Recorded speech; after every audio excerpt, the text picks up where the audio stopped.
In this video, we are going to see how to clone apps in the same phone. My name is Abhinav and you're watching Abhinav Explores. Let's get into the video. Go to Play Store. There search Parallel app. There you download this app. After downloading, open the app. There click plus and you can see the apps which are in your phone. Now you can click the app which you want to clone. I click Classroom. Now the Classroom app is cloned. Now you can either use Classroom in this app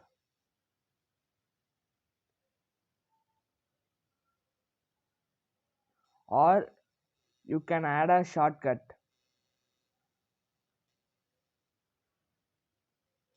You can give the name.